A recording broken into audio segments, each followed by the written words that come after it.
Nous sommes dans une situation où la maison est en train de brûler et puis il y a des gens qui regardent ailleurs. Ici, il n'est pas question de soutenir ou non une personne, il est question de défendre ce patrimoine commun qu'est la République démocratique du Congo dans son intégrité territoriale et dans sa pleine souveraineté. Il n'y a aucun texte qui autorise Kigali de violer l'intégrité du territoire, soi-disant pour éradiquer le FDLR. Nous ne pouvons pas considérer l'occupation de provinces de notre pays comme un fait accompli. Pour qu'on discute sereinement, de manière souveraine, il faut qu'on soit nous-mêmes et que l'extérieur n'influence pas les décisions que nous allons prendre, surtout pas le pays agresseur, en l'occurrence ici le Rwanda. Donc les processus de Doha comme de Washington, ce sont des processus informels parce que le Conseil de sécurité ne dispose pas d'un organe chargé de l'exécution de ces décisions. Y a-t-il agression de la RDC ou pas? S'il y a agression, là, occupons-nous d'abord de l'agression. Ce n'est plus le problème de soutenir ou non le gouvernement, c'est de préserver la souveraineté et l'intégrité territoriale de la République démocratique du Congo, qui est le patrimoine commun à tous les Congolais, sans distinction, opposition ou majorité. C'est comme si vous étiez atteint dans votre propre intégrité. Vous devez vous défendre. C'est ça la question. Mais ne mêlons pas cette réaction à l'agression à ce qui se passe à l'interne. À l'interne, il y a majorité et opposition, il y a des acteurs politiques, mais même mon cher ami. Vous croyez que vraiment le Kigali va nous donner des leçons en matière d'élection, en matière de démocratie, lutte contre la corruption et consorts, des gouvernants? C'est pas le Kigali que nous avons recevoir des leçons. Sur la question d'agression, est-ce qu'il faut vraiment un dialogue pour repousser l'agression? Non, c'est tous les Congolais qui sont concernés. Chaque Congolais doit se sentir agressé par l'acte que pose le Rwanda à travers le M23 et aussi à travers les troupes régulières de l'armée rwandaise qui sont actuellement en République démocratique du Congo.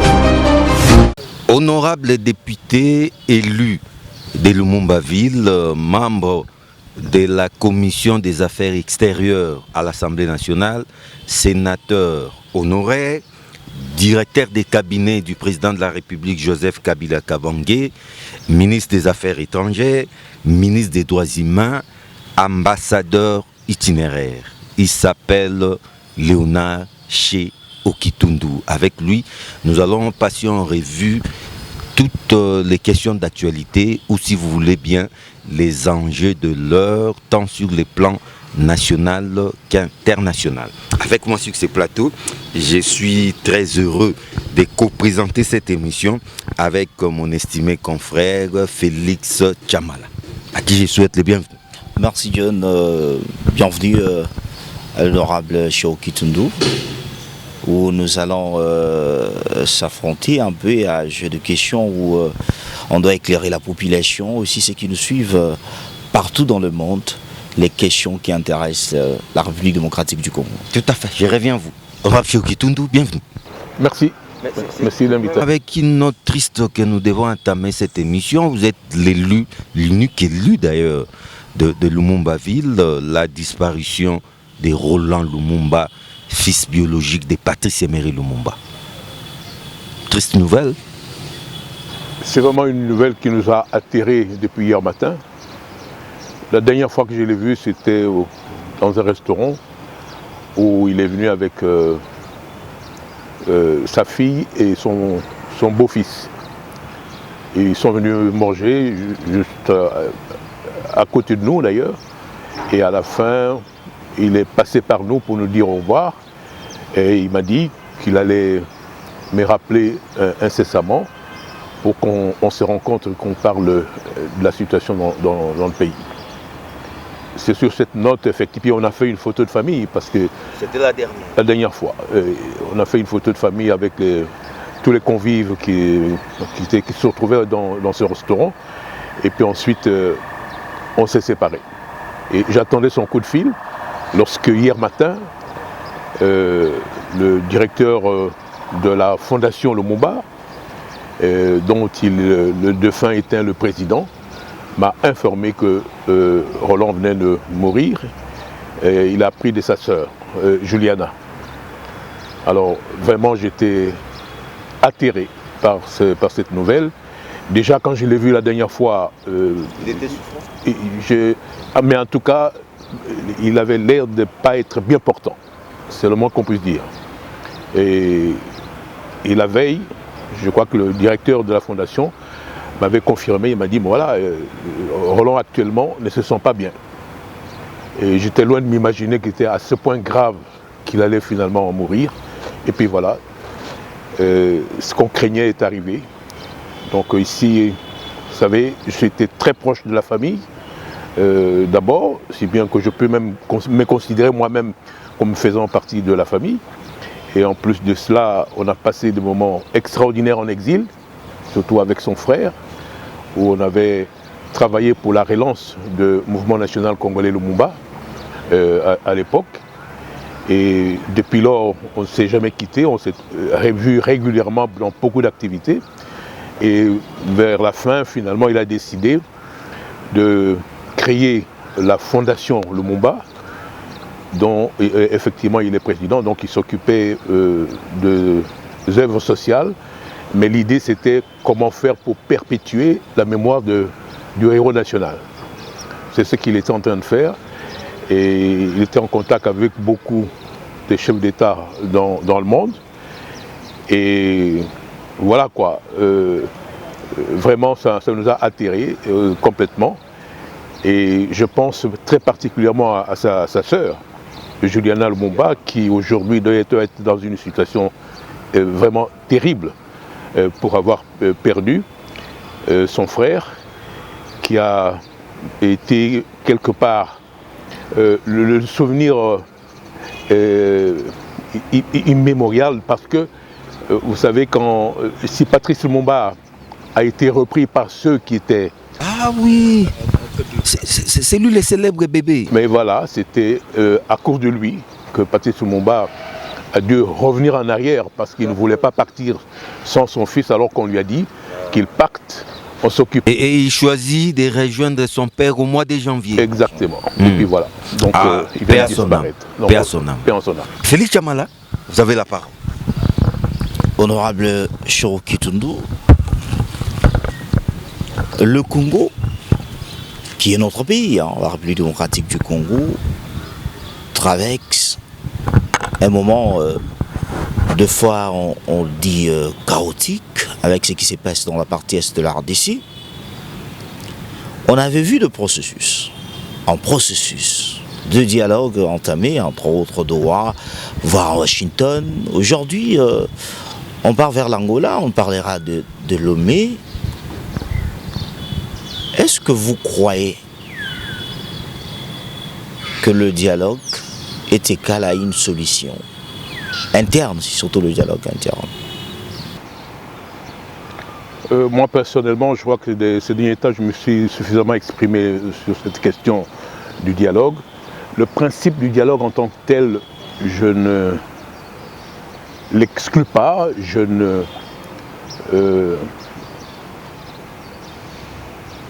pense pas du tout que ça puisse être une mauvaise solution pour résoudre les problèmes auxquels la population à l'interne est confrontée aujourd'hui, surtout les controverses entre les acteurs politiques. Il n'y a pas de problème à ce niveau-là. Et puis c'est devenu comme une coutume en République démocratique du Congo de recourir au dialogue pour régler certaines situations qui paraissent conflictuelles dans notre pays. Je rappelle la table ronde de Bruxelles, on a vécu la conférence nationale souveraine, il y a eu aussi des concertations, et à chaque fois, c'était un moyen effectivement de trouver pacifiquement les solutions auxquelles on était confrontés. Donc le principe, il n'est pas mauvais, on peut y faire recours. Mais dans la situation actuelle, dans notre pays, le dialogue est considéré comme un moyen pour résoudre le problème de l'agression dont la République démocratique du Congo est victime.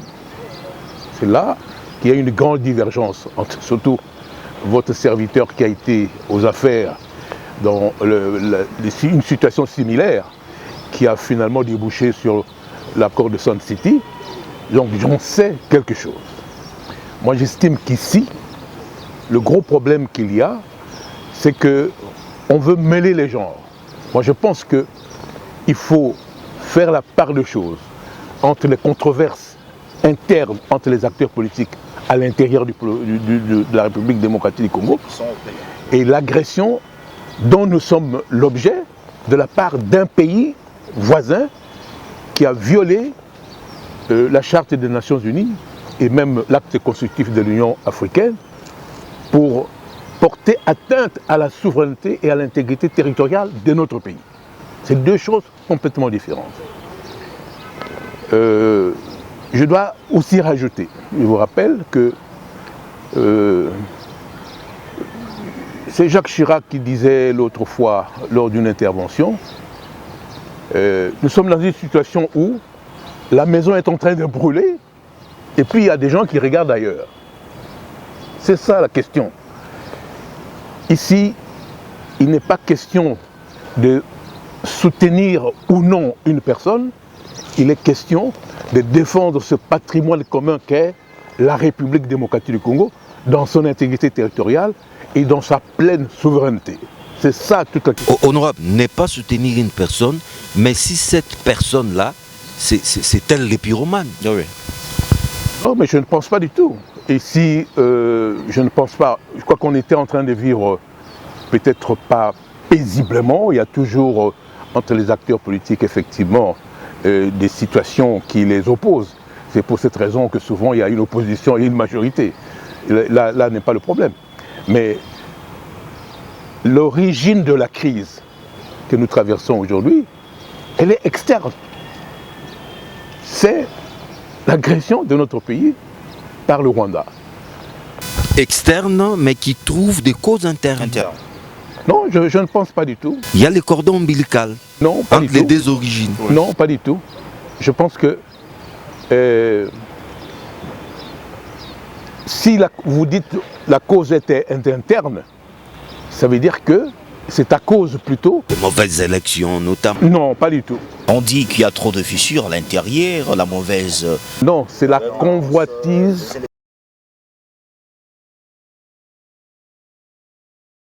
Alors, faut-il aller chercher l'appui d'un pays étranger avec une armée étrangère pour résoudre ce problème-là? C'est toute la question. C'est pour ça que il ne faut pas mêler les gens.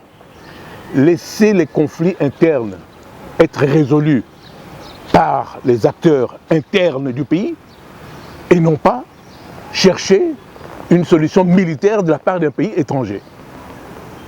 C'est là que ça nous oppose. Vous voyez, au sens de la Charte des Nations Unies dont nous sommes membres, au sens de l'acte constitutif de l'Union africaine, l'intangibilité des frontières, la souveraineté d'un pays, l'intégrité des territoires, territoriale, ce sont des valeurs intangibles.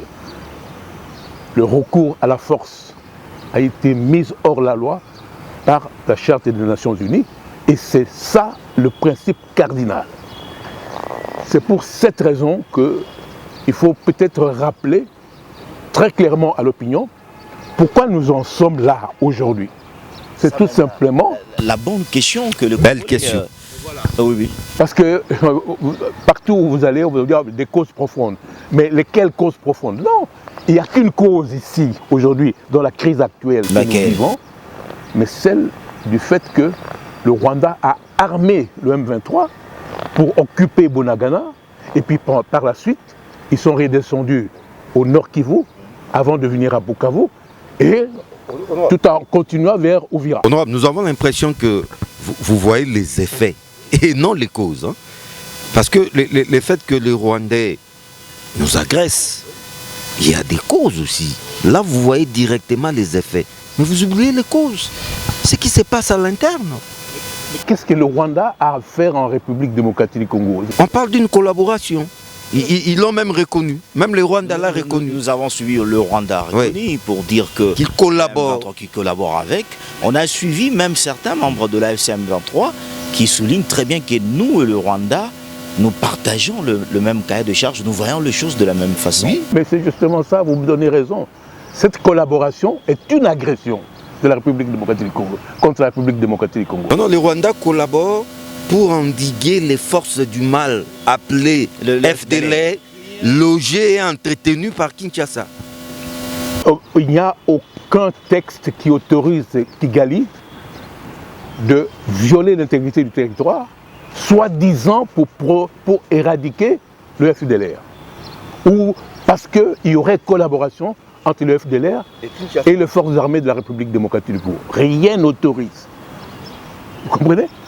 Kigali avait tous les moyens possibles pour régler cette situation à la rigueur. Demander la convocation urgente du Conseil de paix de l'Union africaine pour examiner la question. Sans préjudice d'ailleurs d'autres dispositions qui sont prévues dans les textes qui réglementent les organisations sous-régionales. Mais déjà l'Union africaine, il aurait pu le faire. Première chose. Deuxième chose, il aurait pu aussi saisir le Conseil de sécurité pour dire attention, il y a des gens qui veulent porter atteinte à la souveraineté du Rwanda ou violer l'intégrité territoriale du Rwanda. Par conséquent, dont le Congo sert d'arrière-base. Et voilà, donc il faut vite qu'on tranche cette question-là. Le Conseil se serait réuni et on allait convoquer les deux parties pour voir qui a raison et qui a tort. Et en ce moment-là, le Conseil aurait pris des mesures, soit dans le cadre africain ou au sein du Conseil de sécurité des Nations Unies. Mais vous ne pouvez pas vous faire justice vous-même, alors que la dangerosité n'était même pas imminente, c'est-à-dire que le Rwanda n'était pas menacé par une attaque imminente d'une force provenant de la République démocratique du Congo qui violerait le territoire rwandais. Donc il n'est pas question. Kigali n'a aucun droit. D'ailleurs, vous verrez par la suite, les résolutions qui ont été prises constatent effectivement cette violation flagrante et caractérisée des chartes constitutives de l'Union africaine et des Nations Unies. Et c'est pour cette raison que le Conseil de sécurité a demandé le retrait immédiat et sans condition préalable des troupes rwandaises du territoire de la République démocratique du Congo. Ça, il faut bien comprendre ça. Et puis, au sens de l'article 2, paragraphe 4 de la Charte des Nations Unies, on précise bien la manière dont une agression peut être opérée. L'agression peut être opérée indirectement ou directement. Indirectement. Par des proxys. Instrumentalise les Congolais, par exemple, pour déstabiliser le pouvoir en place. Première forme d'agression. La seconde forme, c'est lorsque les troupes régulières d'un pays étranger franchissent cavalierement les frontières internationales pour venir agresser le pays et chercher à déstabiliser le pouvoir en place. Voilà. Mais dans l'un ou l'autre cas, c'est une agression, au sens de l'article 2 de la Charte des Nations Unies. Alors vous comprenez? C'est cela le problème. Moi je ne cesserai, peut-être que je serai toujours minoritaire, mais en tout cas le droit est de mon côté. Personne ne peut me prouver que ce qu'a fait le Rwanda, ou même ce que vous appelez collaboration, et d'ailleurs quand vous voyez très bien Kigali, Kigali ne veut pas du tout sortir de sa bouche le concept, même le vocable d'agression, parce qu'en ce moment-là, il s'attirerait des ennuis. Donc on utilise des expressions qui peuvent masquer cette agression, c'est pour ça qu'il parle des mesures défensives. D'autre part, Kigali cherche aussi une astuce, parce que le seul cas où la charte autorise qu'on utilise la force, c'est quand vous êtes en légitime défense. Voilà, oui. Et quand vous êtes en légitime défense, effectivement, c'est l'article 51 de la Charte des Nations Unies. Mais est-ce que Kigali était menacé depuis la République démocratique du Congo pour user de la légitime défense? Et il n'avait pas d'argument. Et puis après, il dit c'est une légitime défense préventive. Vous comprenez? Déjà en parlant du mot préventive qui n'est pas autorisé par les textes internationaux, ça prouve très bien qu'effectivement il y a une reconnaissance implicite de la violation de la charte. Honorable Cheo Kitundu, je remarque que vous faites allusion à la Charte des Nations Unies et je crois que vous venez de dire quelque chose d'important, Félix Chamala. Lorsqu'un pays est agressé, la même charte dans l'article 52 parle de la légitime défense. 51. L'agression de la RDC par son voisin le Rwanda est avérée. Qu'attend la République démocratique du Congo pour recourir à cet article 51, la légitime défense? En principe, il pourrait y avoir une effectivement, là, vous me donnez raison, c'est-à-dire c'est le gouvernement de la République démocratique du Congo ou bien l'État congolais qui aurait dû utiliser de la légitime défense pour se défendre. Et pourquoi il ne le fait pas? C'est qu'il n'est pas fait. Le problème qu'il y a, on avait tenté, mais à un moment donné, déjà, l'acte posé par Kigali a déjà provoqué à peu près 7 millions de personnes déplacées, tant à l'intérieur qu'à l'extérieur, et il y a eu beaucoup de morts. Rappelez-vous, déjà, je crois qu'il y a 2 jours, on a célébré l'anniversaire de l'occupation de Goma, et on a constaté qu'il y avait énormément de morts. D'ailleurs, jusqu'aujourd'hui, le nombre n'est pas encore tout à fait déterminé. Alors, pour éviter les conséquences imprévisibles, dévastatrices de l'usage effectivement de la légitime défense, c'est-à-dire une riposte militaire, il y a eu un consensus est dégagé, à la fois sur le plan interne, mais aussi au sein de la communauté internationale, pour forcer les protagonistes au conflit à trouver une solution diplomatique. Mais ça a duré malgré qu'il y a des mesures, des interdictions qu'on prend de gauche à droite par la communauté internationale. On parle aujourd'hui d'une année. Ça a été toujours, quand on a pris Goma, il y a eu des déclarations. Quand on a pris Bukavu, il y a eu des déclarations. Et on est arrivé aujourd'hui, on voit que c'est comme si on ne veut pas nous faire voir clair.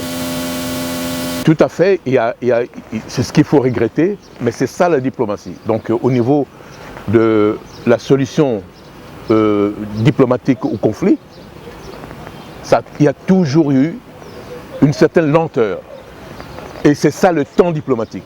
C'est-à-dire que pour trouver une solution, il faut chaque fois un marchandage entre les membres éminents de la communauté internationale, dont dépend effectivement la solution diplomatique. C'est le problème auquel on est confronté. Par exemple, au Conseil de sécurité, il faut, comme on l'a vu avec la résolution 2773, il faut demander l'avis de tous les membres du Conseil. Et il y a énormément de marchandages, c'est du donnant-donnant. Vous m'aidez dans telle situation, moi je vous aiderai dans telle autre situation. Alors pour recueillir ces consensus au sein du Conseil de sécurité, c'est à boire et à manger. C'est un grand travail effectivement à faire sur le plan diplomatique. Mais malgré ça, malgré tout ce retard, un texte a été produit, c'est la résolution 2773, qui est tout à fait claire sur ce plan-là, qui constate l'agression et demande au pays agresseur de retirer ses troupes du territoire congolais. Un texte que nous avons nous-mêmes sabordé, qui reconnaît expressément l'agression de la République démocratique du Congo par le Rwanda et demande à ses troupes de se retirer, mais que nous avons nous-mêmes sabordé. Comment? En allant signer des accords avec Kigali à Washington. Dans ces accords, on ne reconnaît pas expressément cette agression, on parle plutôt des mesures défensives. Comment pouvons-nous signer de tels accords? D'abord, ce qu'il faut savoir, c'est que le texte fondamental pour la résolution de la crise en République démocratique du Congo, c'est la résolution 2773. Je vous rappelle que cette résolution a été votée à l'unanimité du Conseil de sécurité, en vertu du chapitre 7 de la Charte des Nations Unies. Et donc, cette résolution a valeur contraignante. Donc, elle doit s'appliquer. Et tous les protagonistes doivent accomplir les obligations que leur impose le Conseil de sécurité des Nations Unies. C'est d'abord cela. Alors maintenant, le gros problème que nous avons avec le Conseil de sécurité des Nations Unies, c'est que le Conseil prend des résolutions qui sont contraignantes, mais le Conseil ne dispose pas d'un organe qui puisse exécuter les résolutions qu'il a prises. C'est là le problème. Donc on compte sur la coopération, la bonne foi de protagonistes au conflit pour respecter, parce que quand vous êtes membre des Nations Unies, vous avez aussi approuvé la Charte des Nations Unies, vous devez vous conformer au terme de cette charte-là. C'est ça ce qu'on appelle l'exécution de bonne foi de la part des membres des Nations Unies. Ce qui n'est pas fait. Ce qui n'est pas fait, justement, c'est là le problème. Alors, mais malgré ça, je dois encore quand même vous faire aussi une remarque à ces propos. Vous voyez, les Nations Unies ont un conseil de sécurité qui est l'organe permanent chargé du maintien de la paix et de la sécurité internationale. C'est un véritable directoire qui fait office du gouvernement mondial, alors qu'il n'y a pas de gouvernement mondial. Aujourd'hui, le monde est gouverné par les États. Ce sont les États qui décident ce qu'ils doivent faire au nom de leur souveraineté. Donc, c'est là le problème auquel nous sommes confrontés, mais malgré ça, le Conseil de sécurité ne fonctionne pas comme un gouvernement dans un pays souverain. Non, ici, nous sommes dans un organe qui gère les affaires du monde de manière consensuelle. Mais le Conseil n'est pas pour autant désarmé, parce que le Conseil peut prendre des sanctions qui peuvent être, il peut avoir un impact terrible sur le fonctionnement d'un État qui est réfractaire aux décisions que le Conseil prend. Et on en est là, ici, toute une gamme, toute une palette de sanctions qui vont crescendo. Ça commence par les avertissements, ensuite il peut y avoir un embargo, il peut y avoir aussi des sanctions ciblées sur les membres du gouvernement ou même d'autres personnalités. Des sanctions militaires. Et on peut même aller jusqu'à l'emploi de la force s'il y a un consensus au sein du Conseil de sécurité. Il y a toute une palette. Mais simplement, pour l'application des sanctions, si certaines sanctions peuvent être prises facilement, comme par exemple les sanctions ciblées, interdiction de voyage, ou même gel des avoirs de certaines personnalités, d'autres sanctions, par exemple le blocus ou l'embargo, nécessitent effectivement le consensus au sein du Conseil de sécurité. Et là, encore une fois, ça dépend des membres de ce Conseil, leur relation avec chacun des protagonistes. Et c'est simplement si ils arrivent eux-mêmes à se mettre d'accord qu'on peut effectivement appliquer ces sanctions-là. C'est là le problème auquel on est confronté. Mais de toute manière, l'option a été levée. Nous, République démocratique du Congo, nous devons aussi respecter notre engagement de ne pas user de la force dans les circonstances actuelles, parce que la résolution a imposé un cessez-le-feu, hein, et puis en même temps interdit l'usage de la force pour en représailles aux mesures, fameuses mesures défensives qu'a prises Kigali. Comme je vous ai dit. Et la situation perdue il y a un an. Non, mais comme vous savez, le temps diplomatique a toujours été lent. Mais on finit toujours par trouver une solution. Mais ça ne veut pas dire que nous, République démocratique du Congo, nous allons rester inertes.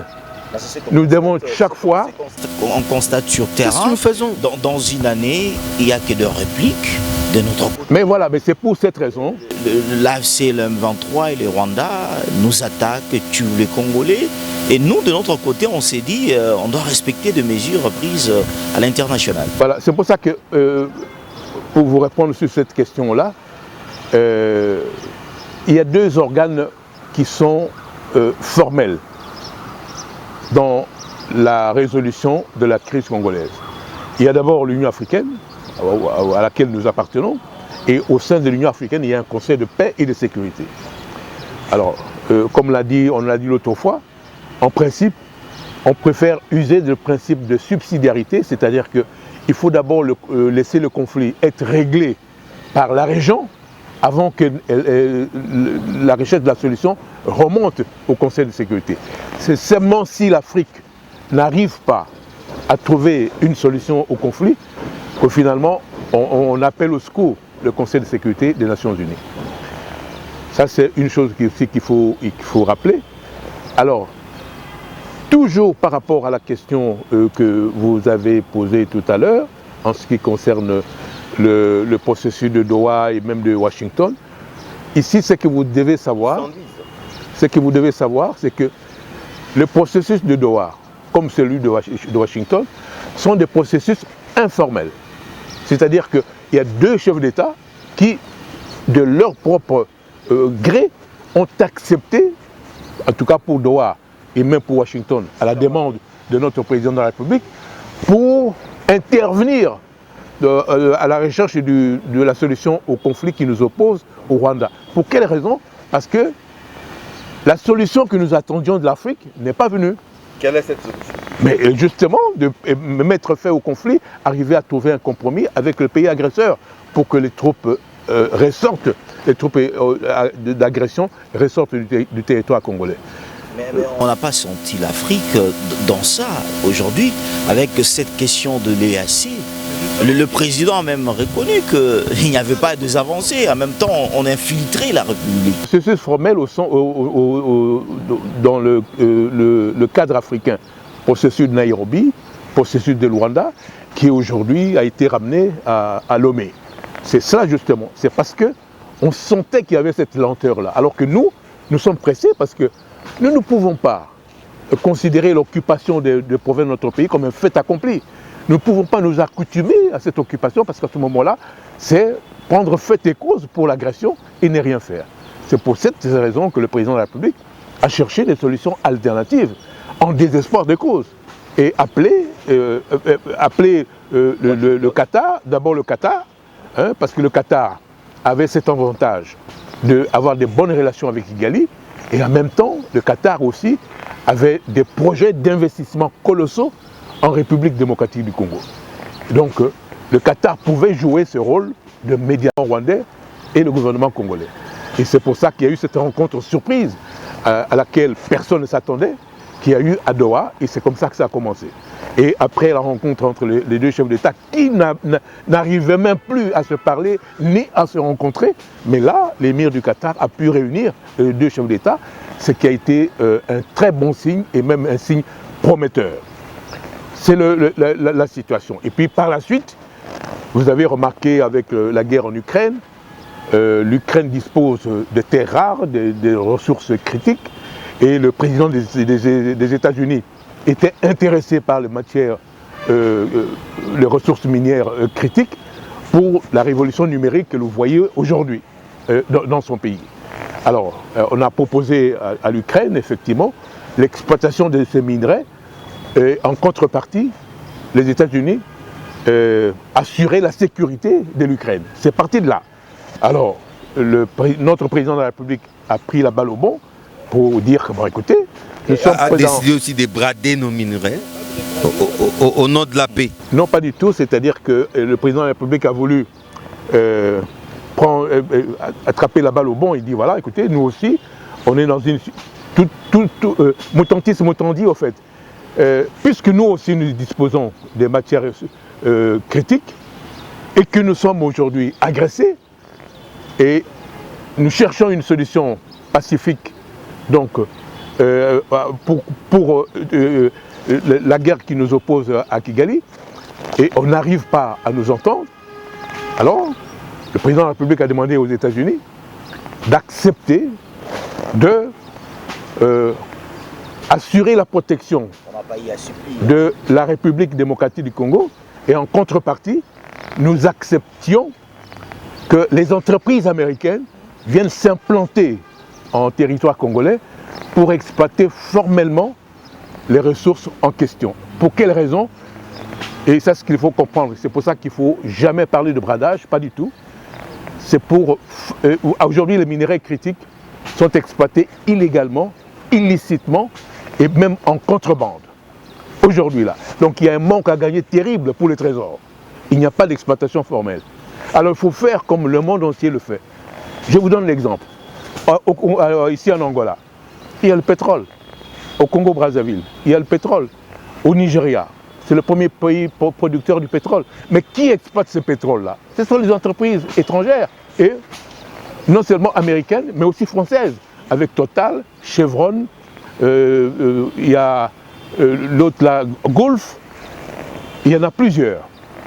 Alors, ces entreprises, et ça fonctionne très bien, ces entreprises d'abord créent des emplois, créent des richesses, et puis ça rapporte gros au trésor de chacun de ces pays, et cela permet au gouvernement de chaque pays de utiliser la manne qu'ils reçoivent de cette opération pour résoudre de gros problèmes économiques et sociaux auxquels le pays est confronté. Le monde entier, c'est comme ça. Et comme j'ai dit l'autre fois, le recours aux investissements directs étrangers, c'est le moyen le plus efficace pour développer le pays. Et même les pays développés aujourd'hui, les États-Unis qui sont la plus grande puissance du monde, recours aux investissements. On vous a saisi, mais les deals ici, c'est un deal win-win, comme vous l'avez dit, américano-congolais, n'est-ce pas? Mais que vient faire l'agresseur du Congo dans ces deals? Le Rwanda. Pourquoi on l'associe? Non, ici, il y a effectivement là... Non, il faut être réaliste en politique et même en diplomatie. Le problème que nous avons aujourd'hui, et d'ailleurs je vous reviendrai après pour le Nigeria, c'est que les deux pays ont une longueur d'avance sur nous. Pour quelle raison? Sans disposer des ressources critiques comme la République démocratique du Congo, et comme ce sont des pays voisins, c'est comme l'Ouganda et le Rwanda, ces pays limitrophes, ils ont eu l'intelligence. J'ai l'intelligence, effectivement, de construire des raffineries et au Rwanda et quand nous sommes distraits. Et qui fait que, et puis en plus aussi, quand vous regardez sur le plan géographique, il est plus facile d'exporter nos minerais depuis Goma au Bukavu, à travers le Rwanda ou l'Ouganda, vers l'océan Indien, que de ramener tous ces minerais ici à Kinshasa pour les sortir par l'Atlantique. Logistiquement, c'est un gros problème. Et même quand vous regardez très bien les opérateurs économiques qui sont à Goma ou à Bukavu, vous verrez que souvent, ils passent par le Rwanda ou l'Ouganda pour aller en Asie ou même vers l'océan Indien. C'est ça le problème, il faut être réaliste. Alors les États-Unis, ce qu'ils veulent, c'est que de toutes les manières, on ne pourra pas déplacer le Rwanda, on ne pourra pas déplacer l'Ouganda. Le chef de l'État lui-même l'a dit, on n'est pas contre le peuple rwandais. Nous sommes contre les autorités de ces pays qui justement occupent illicitement notre pays et puis aussi sont en train de extraire illicitement les ressources critiques dont nous regorgeons. C'est là la question. Donc, ici, ce qui a été prévu dans l'accord, c'est que si le Rwanda a une raffinerie, si l'Ouganda aussi a une raffinerie, il est plus facile pour l'instant, en attendant que nous-mêmes, nous ayons notre propre raffinerie, que les matières qu'on exploite depuis la République démocratique du Congo, avant d'être exportées, soient raffinées juste à côté, au Rwanda. Est-ce que cela ne fait pas encore du Rwanda, fera encore de ce pays plus fort que la République démocratique du Congo? Mais les matières premières nous appartiennent, c'est tout. Et il y a une traçabilité. C'est comme le processus de Kimberley. On sait très bien que ces matières...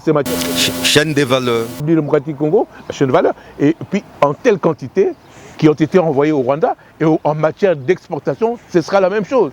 Et le destinataire doit aussi vérifier que ces minerais proviennent effectivement de la République démocratique du Congo.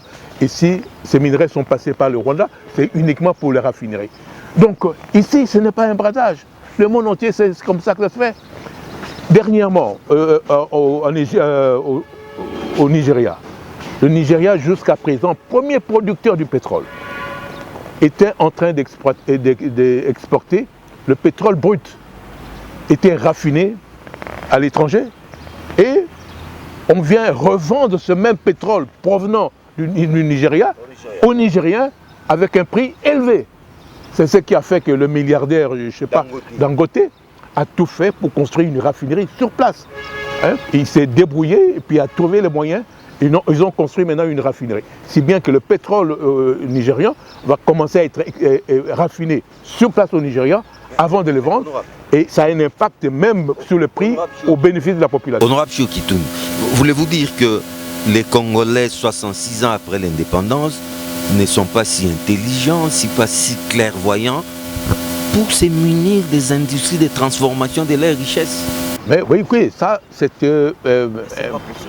oui, ça c'est des reproches que nous devons nous faire à nous-mêmes. parce qu'on aurait dû le faire depuis longtemps. Bon, mais on ne l'a pas fait. Bon, mais puisqu'on ne l'a pas fait. C'est pas tard aussi. Mais oui, c'est pas tard. Maintenant, le moment où vous commencez à construire et que la raffinerie devienne opérationnelle, il y a un temps. Alors, pendant ce temps, il faut exporter ces minerais. Alors, qu'est-ce qu'on fait? C'est pour ça qu'on dit, en attendant... On associe notre agresseur. En attendant, on associe notre agresseur. Mais je vous donne l'exemple. Regardez même pour le port en eau profonde de Banana. Oui. À un moment donné, l'Union africaine, ou dans le cas du Népal, avait dit qu'il faut que chaque sous-région ait un projet intégrateur. Alors, c'est-à-dire un projet qui concerne l'Afrique centrale. On avait décidé que ce soit le port en eau profonde de Pointe-Noire qui allait desservir les pays de la région. Vous vous rendez compte? Bon. Et puis pour nous, nous avons opté, non, la communauté africaine a opté pour le barrage Linga pour, cette fois-ci, éclairer toute la sous-région. C'est comme ça qu'on a été retenu. Bon, mais seulement, vous voyez, il y a eu une levée de boucliers au Congo central. Au Congo central, ils ont dit non, nous ne pouvons pas accepter de dépendre du port en eau profonde de Pointe-Noire, parce qu'alors à ce moment-là, ce serait la débâcle du port de Matadi dont vive la population du Congo central. C'était pour ça, parce qu'il était question qu'on jette le pont sur le fleuve Congo, et c'est ce qu'on a appelé le pont route-rail, jusqu'à Pointe-Noire. Alors, malgré toute la pression, on n'a pas pu réaliser ce projet, et c'est pour cette raison que le pont n'est pas encore jeté sur le fleuve Congo, à cause de l'opposition de nos compatriotes du Congo central. Alors, mais il n'y a pas que le compatriote du Congo central, d'autres provinces aussi n'ont pas accepté qu'on porte ainsi atteinte à notre souveraineté. Donc c'était quelque part une souveraineté maritime qu'on réclamait. Alors, à un moment donné, bon, écoutez, les autorités congolaises se sont rendues à l'évidence, ils ont dit, non, écoutez, dans ces conditions, nous allons commencer à construire le port en eau profonde de Banana, et avant que nous puissions jeter le pont sur le fleuve. C'est pour ça que ce projet a été, la construction a été suspendue, et on est en train de construire le port en eau profonde de Banana. Alors, honorable Chéo, parce qu'on en parle là, ici, le Congo a ses enfants. Entre autres, il y a ceux qui sont à la majorité, ceux qui sont dans l'opposition, ceux qui sont dans la société civile. Mais pourquoi on ne veut pas écouter ceux qui sont dans l'opposition quand ils évoquent la question? Dans la partie est de la RDC, vous dites non, le problème n'est pas interne, le problème externe. Mais au Congo, on s'entretue entre nous, on n'a pas un langage clair. Et qu'est-ce que la population devrait attendre? C'est pour ça que je ne cesserai de rappeler qu'il faut vraiment disjoindre les aspects internes du problème externe. Ici, il s'agit d'abord de l'agression. C'est sur ce point, effectivement, que nous divergeons avec l'opposition. L'opposition croit qu'il faut traiter ces problèmes... À l'interne d'abord. À l'interne d'abord. Oui. Mais de quelle manière? Parce qu'ils parlent... Avant, lorsque votre maison est en train de brûler, oui, vous ne pouvez pas d'abord aller appeler les voisins, vous-même. D'abord, prenez des précautions. Mais pendant ce temps, celui qui vous occupe, imaginez, si on continuait cette logique-là, je pense que les autres allaient avancer jusqu'au Katanga. Hein? Rappelez-vous, s'il n'y avait pas eu pression des États-Unis, où est-ce qu'on serait aujourd'hui? C'est toute la question. Donc il ne faut pas. Pendant que vous vous réunissiez, les autres sont en train d'occuper votre pays. C'est pour ça qu'on dit, pour qu'on discute sereinement, de manière souveraine, il faut qu'on soit nous-mêmes. Et que l'extérieur n'influence pas les décisions que nous allons prendre, surtout pas le pays agresseur, en l'occurrence ici le Rwanda. C'est la question. Ce que voudrait le Rwanda, c'est justement influer sur la politique interne dans leur propre intérêt à eux. Et ça, nous ne pouvons pas accepter. Ce qu'ils veulent faire chez nous, nous ne pouvons pas aller le faire chez eux. Non, on doit faire les dialogues. C'est jouer les jeux du Rwanda. C'est ce que vous voulez dire. Ça dépend de quel dialogue vous voulez faire. Quel dialogue ferait les jeux du Rwanda? Quel est ce dialogue qui ferait les jeux du Rwanda? Est-ce que ceux qui nous agressent vont faire partie? Je crois pas. Non.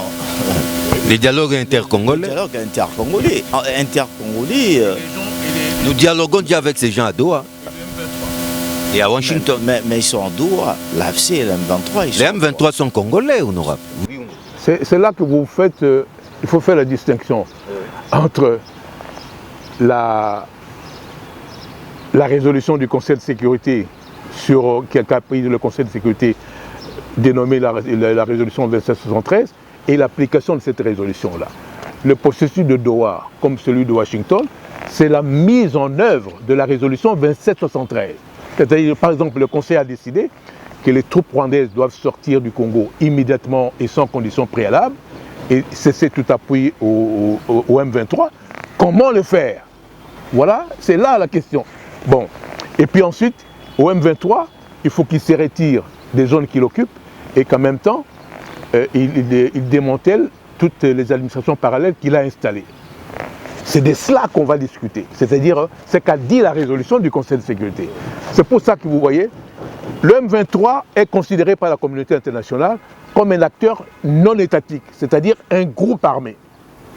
C'est pour ça que, même à Washington, pourquoi on n'a pas appelé le M23? Pour nous, le M23 n'existe que par le Rwanda. Le vrai commanditaire de l'agression, c'est le Rwanda et c'est avec le Rwanda qu'il faut traiter.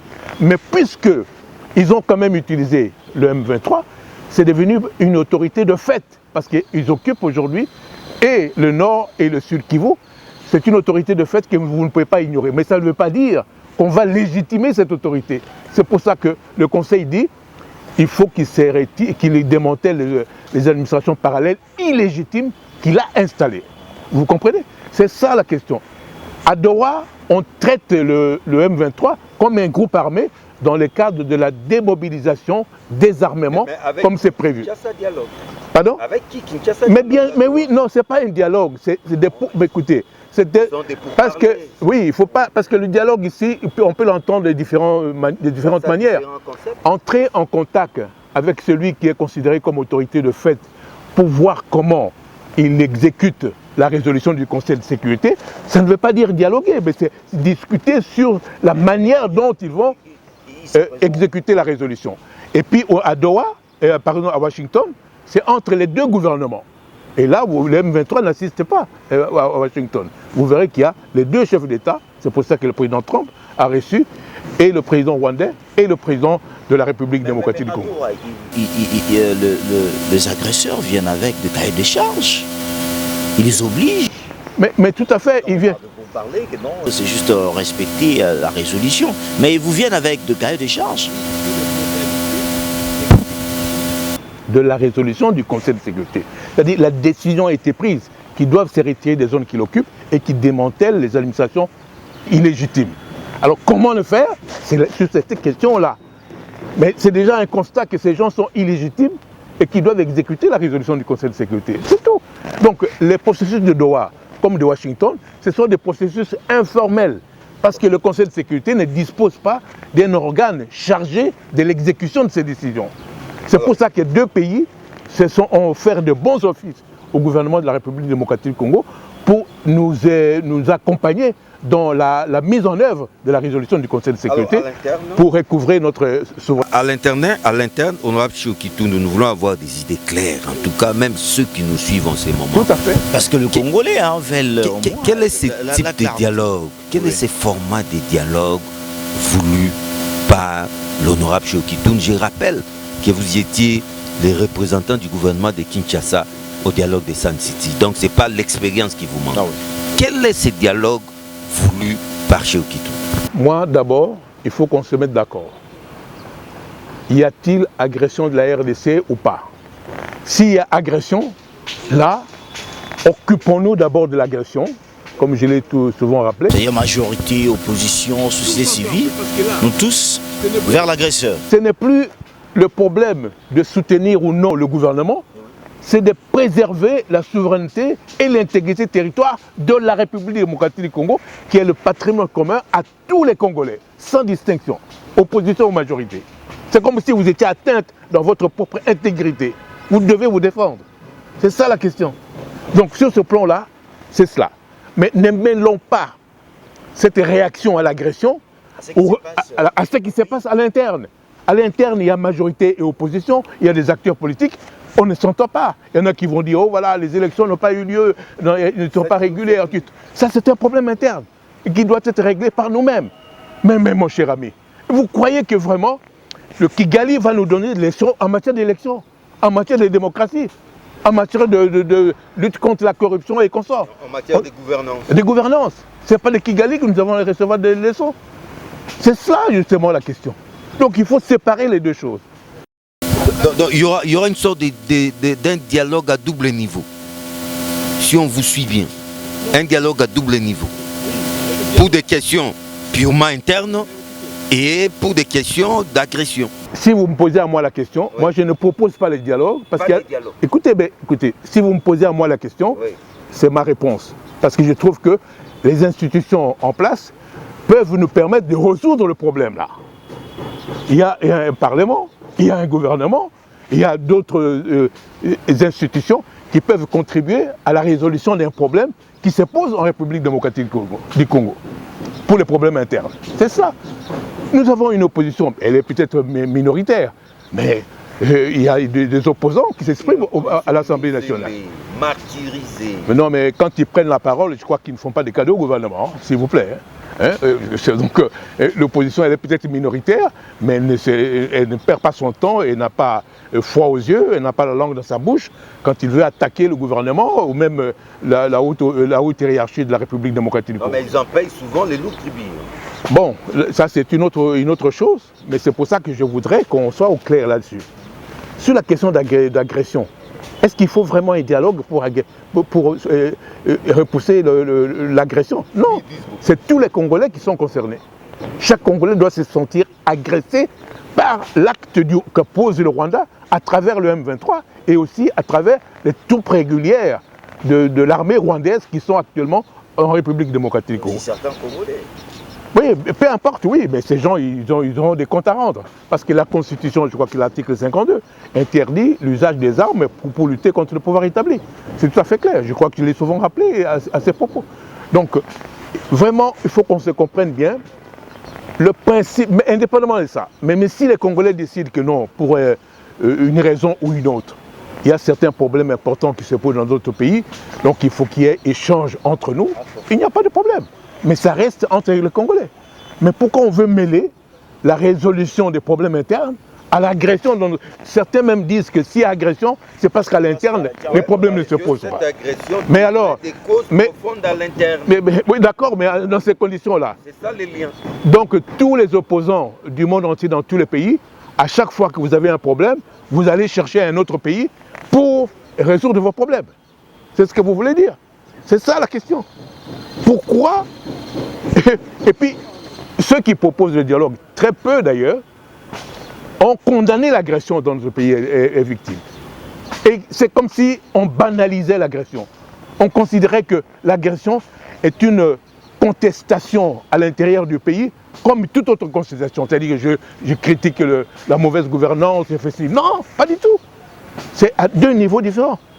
Ici, l'agression, c'est quand même un crime odieux qu'on ne peut pas accepter, condamné par la communauté internationale et qui cause des dégâts importants, non seulement sur la population congolaise, mais aussi sur le territoire de la République démocratique du Congo. Pour l'instant, l'opposition devrait soutenir le chef de l'État. Mais voilà, par exemple, oui.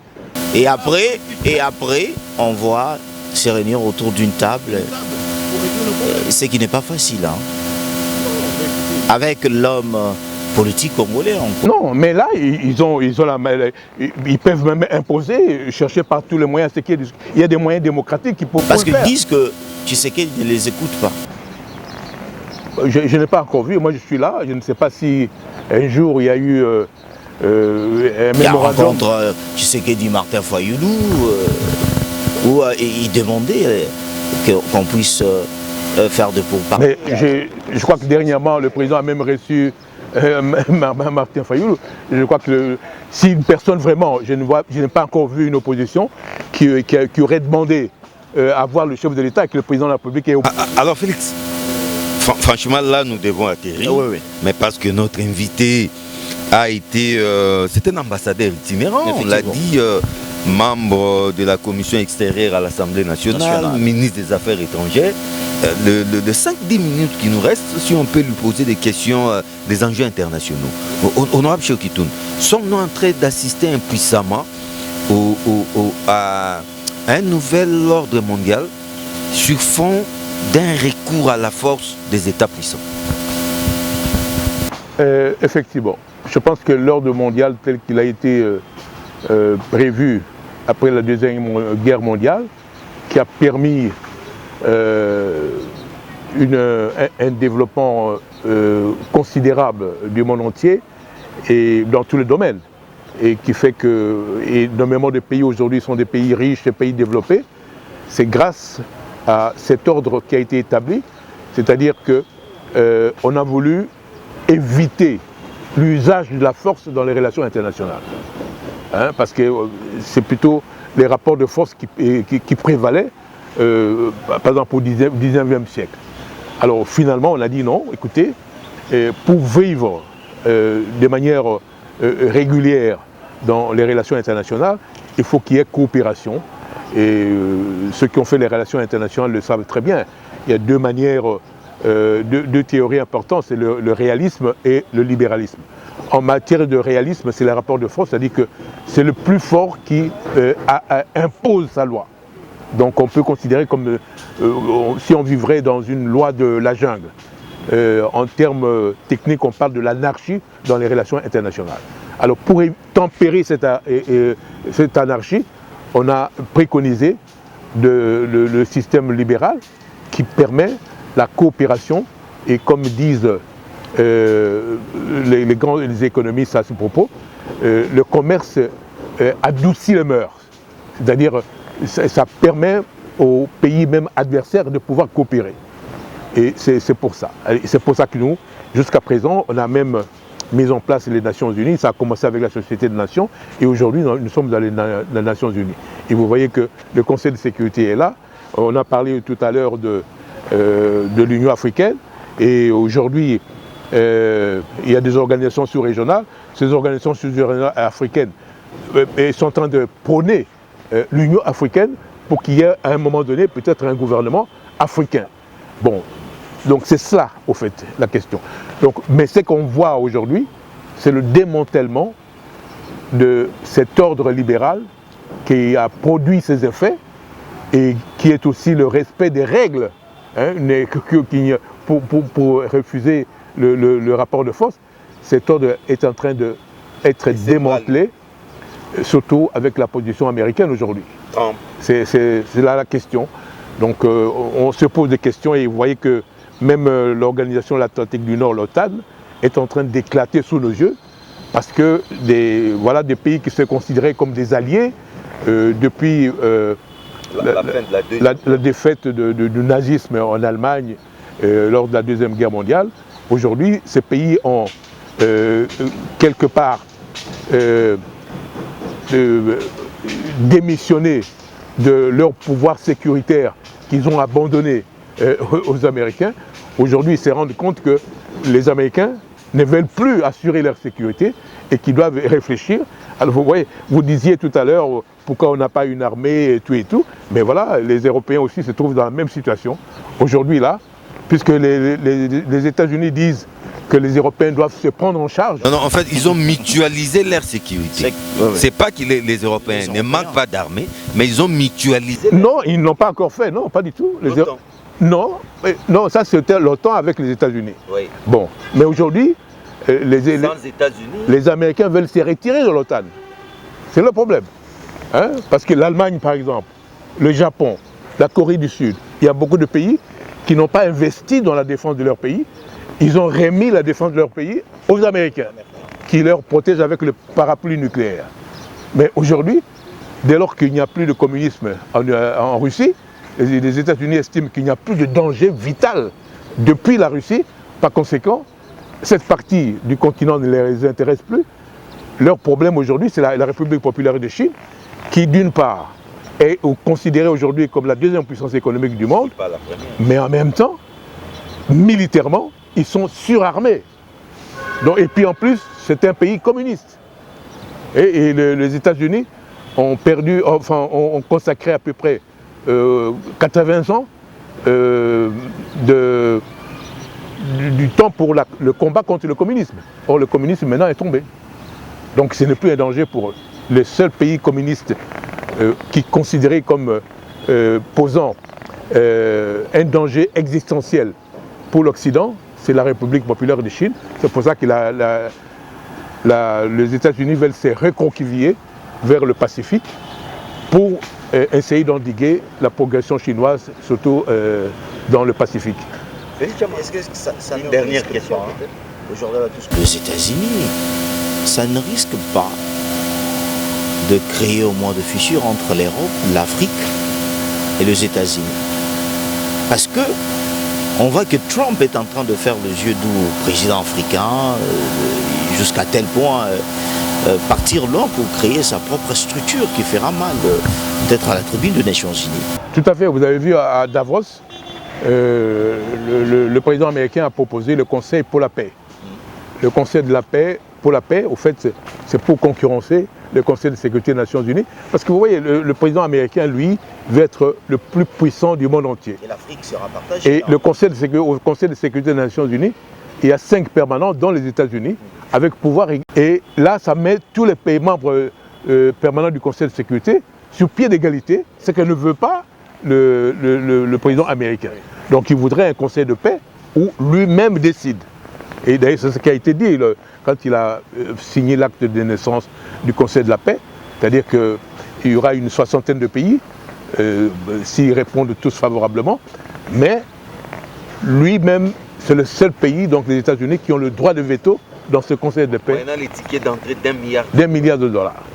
Alors vous voyez, donc là, vraiment, nous sommes en train de revivre le réalisme sur le plan diplomatique, c'est-à-dire la loi de la force, le rapport de force et la loi du plus fort. Ce qui est extrêmement...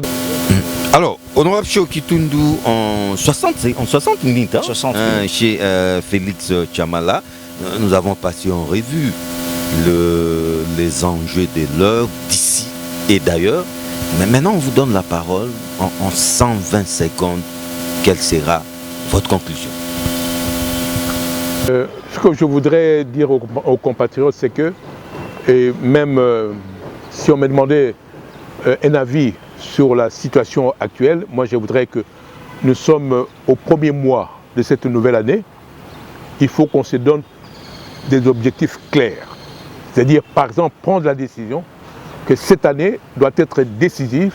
Nous devons à tout prix trouver une solution diplomatique à la crise qui sévit dans notre pays du fait de l'agression commise par le Rwanda contre notre pays. Il faut qu'on se donne les moyens pour ça. Être inventif, être créatif et même proactif dans la recherche d'une solution définitive à ces conflits. Deuxième chose, je voudrais, encore une fois, rassurer les personnes déplacées à l'intérieur ou à l'extérieur du pays. 7 millions de nos compatriotes sont dans une situation catastrophique. Je ne sais pas si vous avez appris dernièrement, après la conférence humanitaire qui a été organisée à Paris, je crois qu'on avait prévu de mobiliser 1 milliard de dollars pour venir en aide à nos compatriotes. Aujourd'hui, là, on vient de remarquer que même le milliard en question n'est pas suffisant. La situation humanitaire par rapport aux personnes déplacées est catastrophique. Donc là, encore une fois, il faut que le gouvernement de la République se mobilise encore une fois pour la recherche de solutions qui puissent permettre à nos compatriotes de regagner leur lieu de résidence habituel, ce qui signifie que la recherche de la solution diplomatique est la seule solution à ce que nos compatriotes puissent regagner leur lieu de résidence habituel. Félix Chamala, un dernier mot? Non, je pense que... Pas une question, mais un dernier mot. L'honorable a tout dit, c'est aux téléspectateurs de prendre ce qui est fondé sur tout ce qui va aider la République démocratique du Congo. J'ai dit merci à l'honorable Cheo Kitundu d'accepter notre invitation. Merci à Pierre. Cheo Kitundu, merci à vous. Merci infiniment. Merci surtout à vous. Vous étiez des milliers à nous suivre Le rendez-vous est pris tout prochainement. Au revoir.